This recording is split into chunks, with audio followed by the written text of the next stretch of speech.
శేఖర్ గారు, ఈరోజు ఇప్పుడు మనం మాట్లాడబోయే టాపిక్ కొంతమంది మనోభావాలు దెబ్బతిన్నటువంటి విషయం గురించి. అదేంటంటే షిరిడీ సాయిబాబా. షిరిడీ సాయిబాబాని ఎంతోమంది దేవుడిగా కొలుస్తున్నటువంటి కోట్లాది మంది. కోట్లాది మంది చేస్తారు. అయితే కొంతమంది హిందూ సోదరులు, హిందూ మఠాధిపతులు లాంటి వాళ్ళు, బీజేపీలో ఉండేటువంటి యాక్టివ్గా ఉండేటువంటి వాళ్ళు, వీళ్ళందరూ కూడా అంటే సాయిబాబా అసలు దేవుడే కాదు, సాయిబాబా హిందువు కాదు, అతన్ని ఎందుకు హిందువులు దేవుడిగా పూజించాలి అని మనం వింటున్నాం. ఈ రీసెంట్గా కూడా ఒక అతను సోషల్ మీడియాలో యాక్టివ్గా ఉండే ఒక పర్సన్ ఆ విషయాన్ని వెలుగులో తీసుకొచ్చాడు. దీన్ని మనం ఏ విధంగా చూడాలి? నిజంగా ఒక మనిషి ఒక వ్యక్తిని, ఒక రాయిను, ఒక దేని ఒక దాన్ని దేవుడిగా పూజిస్తే దానికి కాదు అని చెప్పడానికి అసలు వాళ్ళెవరు? ఇది నిజంగా మత విశ్వాసాలు, వ్యక్తిగత మతం. ఇప్పుడు మతంతో వదిలేసేయండి, వ్యక్తిగతంగా నేను ఒక రాయిని, ఒక చెట్టుని దేవుడు అనుకుంటా. రోజు పొద్దున ఏమైనా డోర్ ఓపెన్ చేయగానే ఇంటి మీద ఒక చెట్టు కనిపిస్తుంది, అదే నాకు దేవుడు అనుకుంటా. అది కాదని చెప్పడానికి వాళ్ళెవరు? వాళ్ళు కాదు అని చెప్పడం కూడా కాదు. దాన్ని ఏం చేస్తున్నారంటే సాయి చరిత్ర, సాయి సత్య చరిత్ర పుస్తకం తీసుకొని దాని రెఫరెన్సెస్ తీసుకొని ఇదిగో ఆయన హిందువు కాదు, ఎక్కడో ఆఫ్ఘన్ నుంచి వచ్చాడు, ఆఫ్ఘన్ ముస్లిం ఆయన అని చెప్పుకుంటూ వస్తున్నారు. దేవుడు భారతదేశంలోనే పుట్టాలా? నేను అనేది భారతీయులకి మాత్రమే దేవుడు ఉంటాడా? మన విష్ణుమూర్తి ఎవరైతే ఉన్నారో ఆయనకి ఏదైనా, ఇప్పుడు మన రేవంత్ రెడ్డి గారు తెలంగాణనే పాలించాలి, లేకపోతే మోడీ గారు ఇండియాని మాత్రమే పాలించాలి అన్నట్టుగా దేవుడు పర్టికులర్గా మన విష్ణుమూర్తి హిందువులను మాత్రమే చూస్తాడు, అల్లా ముస్లింలను చూసుకుంటాడు అని ఏదైనా పంచుకున్నారా? వీళ్ళేమన్నా లేదు కదా. లేదు, దేవుడు అనేవాడు ఎవరికైనా దేవుడే కదా. బేసికల్లీ వాళ్ళు అల్లా అని పేరు పెట్టుకొని పిలుస్తున్నారు, అది కూడా విష్ణుమూర్తి. వాళ్ళు పేరు పెట్టుకున్నారు, వాళ్ళు గాడ్ అంటారు, మన దేవుడు అంటాం అంతే. దానికి పెద్ద ఎవరికి ఇష్టం వచ్చిన పేరుతో వాళ్ళు పిలుచుకొని వాళ్ళు పూజించుకుంటుంటారు, ఎవరికి ఇచ్చిన పద్ధతుల్లో వాళ్ళు చేసుకుంటుంటారు. దీనికి మన హిందూయిజంలోనే ఒక అద్భుతమైన కథ ఉంది, శ్రీకాళహస్తి. దాంట్లో శ్రీకాళహస్తి అంటే సాలిపురుగు, ఏనుగు, పాము మూడు శివుని పూజిస్తూ ఉంటాయి, శివలింగాన్ని. ఒకటి పూజించే విధానం ఇంకో దానికి నచ్చదు. ఏనుగు ఏం చేస్తుంది, ఈ సాలి అంతా గూడు కట్టేసిందని చెప్పి వచ్చి నీళ్ళతో పోసి మొత్తం కడిగేస్తుంది. దానికి అలా వెంటనే పాము వచ్చి ఇలా కాదని చెప్పి దానికి తగ్గట్టుగా అది చేస్తూ ఉంటుంది. ఏం చేసే ఈ మొత్తానికి ముగ్గురు పూజించేది ఒకళ్ళనే. అంటే హిందువులు, ముస్లింలు, క్రిస్టియన్లు అందరూ పూజించేది దేవుడు. కానీ ఏమవుతుంది అంటే లాస్ట్ మూడు కొట్టుకుంటాయి, ముగ్గురు చచ్చిపోతారు. అప్పుడు దేవుడు వచ్చి ప్రత్యక్షమే మీ చరిత్ర శాశ్వతం అవుతుంది, శ్రీకాళహస్తి అంటాడు. ఇది యాజ్ ఇట్ ఈస్గా మనం అప్లై చేసుకుంటే హిందూ, ముస్లిం, క్రిస్టియన్లకి కూడా అప్లై అవుతుంది. ఒకటి చూసా మధ్యకాలంలో, జిహెచ్ఎంసీ అంటే ఏంటి అంటే God's of Hindu, Muslim, Christian అంటే. దీన్ని జిహెచ్ఎంసీ వాళ్ళు ఎలా వాడతారంటే, మన ఎక్కడైనా సరే రోడ్లో ఎక్కడ పడితే పోసేస్తారని చెప్పి, దేవుడు అంటే భయం ఉంటుంది వీళ్ళకి, దేవుడు బొమ్మ ఏదన్నా వేస్తే అని చెప్పి అక్కడ ఓం అని వేస్తారు. ఓం అని అమ్మో ఇక్కడ అని చెప్పి హిందువులు ఎవరు పోయారు. మరి వేరే మతస్థులు వాళ్ళు వచ్చి పోసేస్తారని చెప్పి వాళ్ళకి కూడా వేసేద్దాం అని చెప్పి చంద్రుడు, తర్వాత ప్లస్ గుర్తు మూడే వేస్తారు. సో మేజర్ వీళ్ళే కాబట్టి ఎవరు పోయారు అనమాట. So God's of Hindu, Muslim, Christian బాగా వాడి హైదరాబాద్ శుభ్రంగా ఉంచే రకంగా చేస్తున్నారు. అదే. కానీ ఇక్కడ ఎవరైనా సరే చరిత్రలో అది జరిగింది, చరిత్రలో ఇది జరిగింది అని చెప్తున్నారు కదా. సరే, నిజంగానే ఆయన ఆఫ్ఘన్ ముస్లిమే అనుకుందాం. అసలు ఆఫ్ఘనిస్తాన్లో ముస్లింలు ఎక్కడి నుంచి వచ్చారు మీకు తెలుసా? ఒకప్పుడు ఆఫ్ఘనిస్తాన్ ఏమిటి అంటే మన భారత ఉపఖండంలో భాగమే. అవును. ఆఫ్ఘన్ అనేది ఈ మధ్య కాలంలో వచ్చిన పేరు. ఒకప్పుడు దాని పేరేంటి? గాంధారం. గాంధార దేశం. శకుని, దుర్యోధనుడు, వాళ్ళ అమ్మ, వాళ్ళందరూ ఎక్కడి నుంచి వచ్చారు? సరే, దుర్యోధనుడు ఇక్కడ పుట్టుండొచ్చు, కానీ దుర్యోధను వాళ్ళ మదర్ గాంధారి, ఆవిడ అక్కడి నుంచే వచ్చారు. ఆ శకుని అక్కడి నుంచే వచ్చాడు. సో మన భారతం దానికి ఎందుకు పేరంటే భారతదేశంలో మొత్తం జరిగింది ఇది. అంగ, వంగ, కళింగ, కేరళ, కాశ్మీర్ మొత్తం అనమాట. అన్ని అప్పట్లో కాశ్మీర్ ఎవరిది?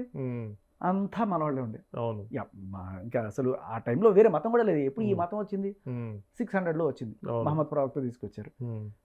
అక్కడేమో 2000 సంవత్సరాల క్రితం అక్కడ క్రీస్తు ఇవి రావడం జరిగింది. తర్వాత మెల్లగా ప్రబలనే మతం. అయితే ఇది ఇక్కడే జరిగింది కదా. ఉమ్, మరి దేవుడు ఏమనుకుంటాడు, పాపం భారత ఉపఖండం మాత్రమే కాదు, ఇది కాకుండా వేరే దేశాలు కూడా ఉన్నాయి, ఉమ్, వాళ్ళకి అర్థమయ్యేట్టు కూడా దైవ తత్వం బోధించాలి ఉమ్. అని చెప్పి ఆయన అక్కడ మన నుంచి విష్ణుమూర్తి వేరే అవతారంలో అక్కడ పుట్టుంటాడు. అని అనుకోవచ్చు కదా అట్లా కూడా. ఆయన క్రిస్టియన్, వాళ్ళకి నచ్చిన ఇక్కడ క్రిష్ అన్నాం, అక్కడ క్రిస్టియన్ అన్నారు వాళ్ళు. అవును. పెద్ద తేడా ఏముంది. అవును. అలాగే ఇక్కడ ఏం చెప్తారు, ఏ మతంలో అయినా సరే చాలా వరకు మంచిగా చెప్తారు. ఉమ్, ఉమ్, అందరినీ ప్రేమించండి, జాగ్రత్తగా చూసుకోండి. ఆ, ఇస్లాంలో అయితే మందు కొట్టకండి, ఉమ్. మంచి మాటలే కదా చాలా వరకు. అవును, అవును.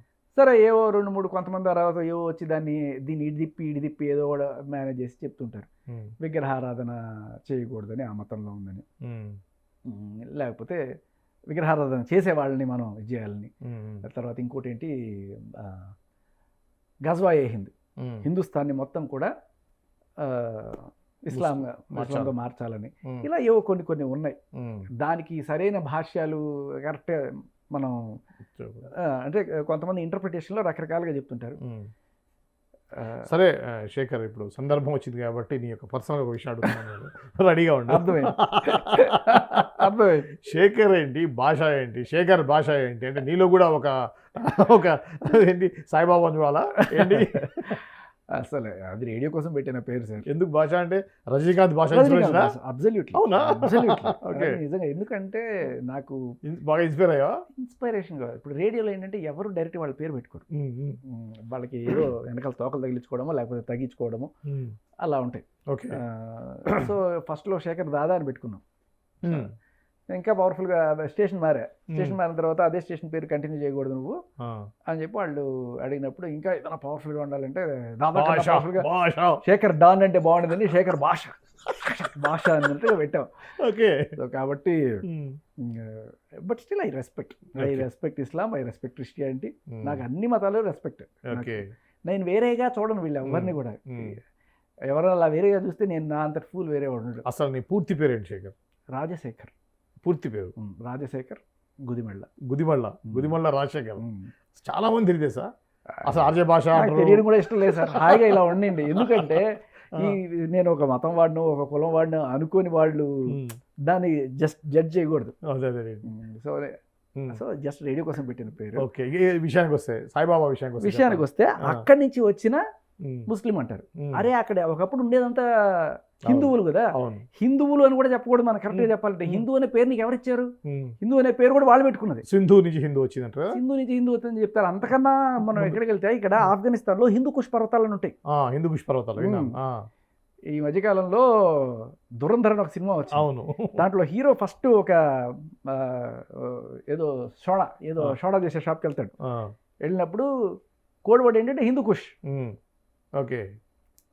సో ఈ హిందూ కుష్ పర్వతాలకి ఇవతల పక్కన ఉండే వాళ్ళందరూ కూడా హిందువులు అని చెప్పి అవతల పక్క ఉండేవాళ్ళు పిలుచుకునేవాళ్ళు. పర్షియన్లు, ఇరానియన్లు, అరేబియన్లు వీళ్ళందరూ కూడాను అలా పిలుచుకునేవాళ్ళు.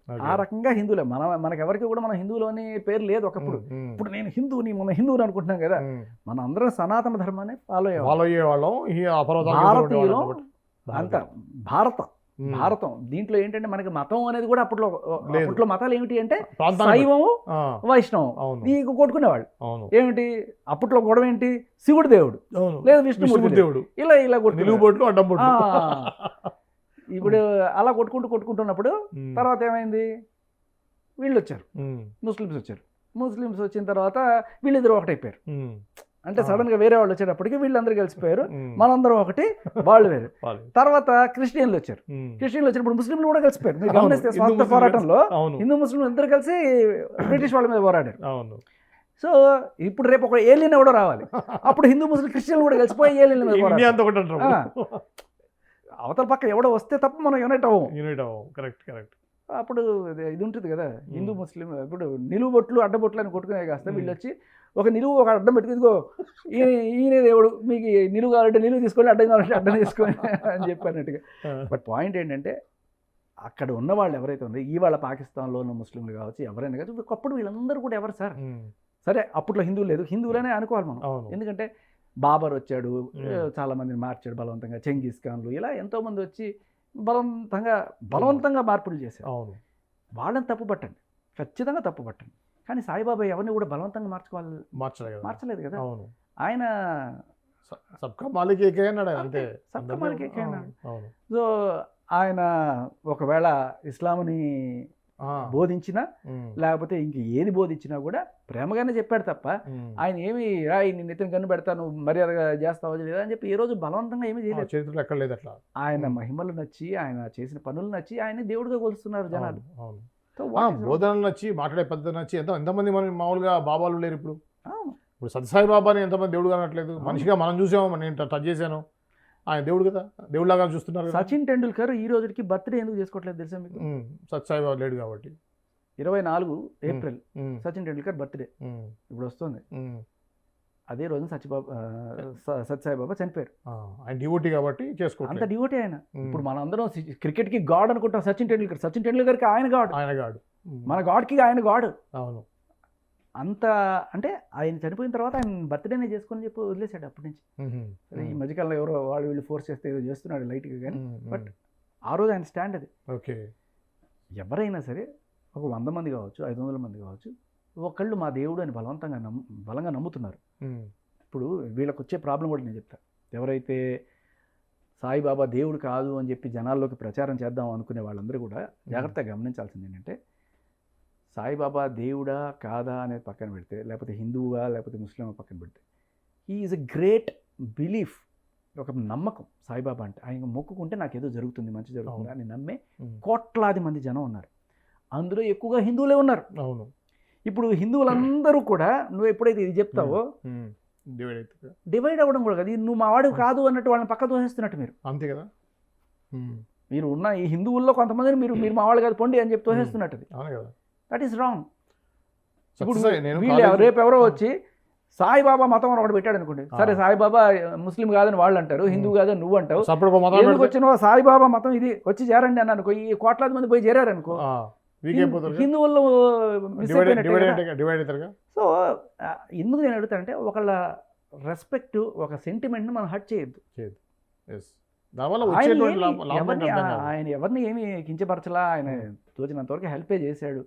సరే ఆయన ఏదో ఇస్లామిక్ సంబంధించిన సిద్ధాంతాలు ఏదన్నా సరే చెప్పుంటే దట్స్ ఓకే. అది కూడా గన్ను పెట్టి చేయమల్లా, అది చేసినంత మాత్రం అందరూ చేస్తున్నారని కూడా లేదు. సో ఏదైనా సరే నీకు నచ్చి ఒక మతంలోకి వెళ్ళాలనుకోవడం కూడా తప్పులేదు. అవును. నువ్వు ప్రేమగా చెప్పడంలో కూడా తప్పులేదు. అవును. అయితే ఇప్పుడు ఒకటి శేఖర్, ఇప్పుడు సత్యసాయి బాబా నేను కాలేజీ చేసే టైంలో రైల్వే స్టేషన్, నాకు తెలిసి ఖమ్మం వరంగల్ అనుకుంటా, రైల్వే స్టేషన్లో ఆయన్ని ఉరికిచ్చారు, ఎమ్మడబడ్డారు సత్యసాయి బాబు, పుట్టపర్తి సాయిబాబు. ఆ టైంలో గద్దర్ గారు చాలా యాక్టివ్గా ఉండేవారు పీడబ్ల్యూజీలో, పీపుల్స్ వార్లో. ఆయన ఒక పాట కూడా రాశాడు. నువ్వు కథ వచ్చిందన్నమాట. సత్యసాయి బాబా వెళ్తుంటే కారు ఆగిపోయింది, కారు ఆగిపోతే ఏంటంటే డీజిల్ అయిపోయింది, పెట్రోల్ అయిపోయిందంటే నీళ్ళు తీసుకురా అని చెప్పి నీళ్ళు దాంట్లో పోసి ఇట్లా ఏలు పెట్టాడు, అది పెట్రోల్ అయిపోయింది, కారు వెళ్ళింది అనేది ఒక కథ, బాగా పాపులర్ అయిన కథ అప్పుడు. దాన్ని బట్టి గద్దర్ పాట రాశాడు అనమాట. నువ్వు ఏలు పెడితే నీళ్లు పెట్రోల్ అని అంటా బాబా, నేను తీసుకెళ్ళి బంగాళాఖాతంలో ఇస్తే మా దరిద్రం అంతా పోతుంది, మొత్తం పెట్రోల్ అయిపోతుంది అని ఒక పాట రాశాడు. దాని మీద ఆ పాట పాడేది. అలాంటి పరిస్థితుల నుంచి ఒకసారి బాబాకి ఒకళ్ళు దండేస్తారు, దండేస్తే ఏమంటే ఇట్లా గాల్లో ఇట్లా తీసి ఒక భక్తుడు వచ్చాడు, భక్తుడు రాగానే ఇట్లా గాల్లోంచి ఇట్లా తీసి చైన్ ఇచ్చాడు. నాకు కూడా ఇచ్చాడు అనుకోండి, బాలసాయి బాబా నాకు కూడా ఒక చైన్ ఇచ్చాడు ఒకసారి. సో ఆహా ఊహో అనుకున్నారు. కట్ చేసి అప్పటికి వీడియో రికార్డింగ్ అప్పుడే స్టార్ట్ అయింది, వీడియోస్ వచ్చినాయి, VHS వీడియోస్. వీడియో క్యాసెట్ని స్లో మోషన్లో చూస్తే ఇలా అన్నప్పుడు పక్కన ఒక అతను పూలదండ పట్టుకున్నాడు, పూలదండకి అది పెట్టుంది చైన్, ఇలా అనుకుని ఆ పూలదండ నుంచి చైన్ తీసుకొని అతనికి ఇచ్చాడు. అది క్లియర్గా అయింది, నేషనల్ టీవీ ఛానల్స్ కూడా వచ్చింది. దాని తర్వాత వద్దని చెప్పి దాని ఫీడ్ డిలీట్ చేశారు. సో ఇలాంటి బాబాని మనం దేవుడు నమ్ముతున్నాం. అప్పుడు ఏమన్నారంటే అతని వల్ల నష్టం లేదు, దేశ విదేశాల్లో ప్రపంచవ్యాప్తంగా అతనికి భక్తులు ఉన్నారు, ఆ భక్తులు ఇచ్చేటువంటి ఫండ్స్ తోటి ఎన్నో మంచి కార్యక్రమాలు చేస్తున్నాడు, హాస్పిటల్స్ కట్టాడు, రూట్స్ వేపిస్తున్నాడు. ఇలాంటప్పుడు ఎందుకు అతన్ని వ్యతిరేకించాలని చెప్పేసి గవర్నమెంట్ కూడా సపోర్ట్ చేసింది. అది ఓకే. బట్ మనం మాట్లాడుతున్న షిరిడి సాయిబాబా ఏ రోజు ఇటువంటివి చేయలేదు, ఇటువంటి మహిమలు చేశారు కానీ చెప్పుకునేవాళ్ళు. ఏది దీపాలకి నీళ్లు పోసి, మీరు చెప్పినట్టు యాజ్ ఇట్ ఈస్ పెట్రోల్ కదా, ఆయన దీపాలకి నీళ్లు పోసి చెప్పు. ఇది వీళ్ళు చెప్తున్నదే తప్ప ఆయన నిజంగా చేశాడు ఆయన చెప్పుకున్నది అయితే కాదు కదా. ఇది కాదు జనాల నమ్మకం. ఆయన నీళ్లు పోస్తే దీపం వెలిగిందా అనేది కాదు. నేను మొక్కుకుంటే నా కొడుకు ఇంజనీరింగ్ సీట్ వచ్చిందా, నేను మొక్కుకుంటే మా వాడు అమెరికాకి వీసా వచ్చిందా, ఇటువంటివి ఈ రోజుకి కూడా మనం ఆ గుడి చుట్టూ 108 ప్రదక్షిణాలు చేస్తే మన వీసా దేవుడు విశ్వదేవుడు అని చెప్పేసి చేస్తే చిలుకూరు బాలాజీ ఒక నమ్మకం వాళ్ళది. చిలుకూరు బాలాజీ. అవును. నీ నమ్మకం ఫూలిష్, నువ్వు వేస్ట్, ఇవి అవతల మనిషి సెంటిమెంట్స్ని హర్ట్ చేస్తాయి. ఎస్. ఇక్కడ ఏంటంటే సార్ మీరు చెప్పింది యాజ్ ఇట్ ఈస్గా దొరికిపోయింది రికార్డింగ్. ఇక్కడ దేవుడు మొక్కుకి ఆయన చేశాడు అనడానికి ఏ రకమైన ఇది లేదు. అవును అవును. నమ్మిన వాళ్ళు నమ్ముతారు, అంతే. నమ్మని వాళ్ళు లేదు. సరే కొంతమంది అటు ఇటు కాకుండా కొంచెం ఎన్నిసార్లు మొక్కినా ఏం కాలేదని చెప్పి వేరే దేవుడికి షిఫ్ట్ అయిపోయి ఉంటారు. అవును. ఇక్కడ ప్రాబ్లం ఏమవుతుందంటే ఒక సమూహం ఏదైతే నమ్ముతుందో, బలంగా నమ్ముతుందో, వాళ్ళని మనం ఎప్పుడైతే ఇది చేస్తామో you will get a negative ఇది. అండ్ ఎస్పెషల్లీ ఒక గ్రూప్ ఆఫ్ పీపుల్, ఒక కోట్లాది మంది ఉన్నారు వీళ్ళు ఈ సాయిబాబా నమ్మేది. అవును. వాళ్ళని మీరు హిందుత్వంలో నుంచి లూజ్ కాకండి. ఏదో ఒక రోజు ఎవడో ఒకటి వచ్చి సాయిబాబా మతం అని పెట్టేదాకా మీరు చేసుకోకండి. అంతే కదా. అవును. అంటే వీరి ఉద్దేశం ఏంటంటే అంటే నాన్ హిందూస్ ఉన్నారు అనేటువంటి ఆ కోణంలో మాట్లాడుతున్నారు కానీ మీరంటే డివైడ్ అయ్యే అవకాశాలు కూడా ఉన్నాయి. అదే ఇలా మాట్లాడే వాళ్ళ మీరు చెప్పినట్టుగా చెట్టుని పుట్టని కూడా మనం దేవుడిని నమ్మే దీంట్లో సాయిబాబాని దేవుడిని నమ్మడానికి మాత్రం ఆయన మతం అడ్డం వచ్చేసి మతం ఎందుకు అడ్డు వచ్చింది? అది కరెక్ట్, అది పాయింట్. చెట్టుకి పుట్టకి మతం లేదుగా. లేదుగా.